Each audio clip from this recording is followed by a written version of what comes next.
एक छोटा सा मैसेज कन्वे करना चाह रहा था कि मेरी वो मादर थी जिसमें 2-2 साल के 3-3 साल के बच्चे भीख मांगने पर, मजदूरियाँ करने पर मजबूर हो जाएं।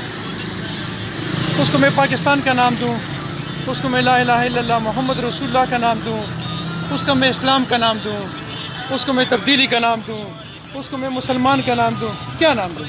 ये आप तजवीज़ करें। अस्सलाम वालेकुम रहमतुल्लाह।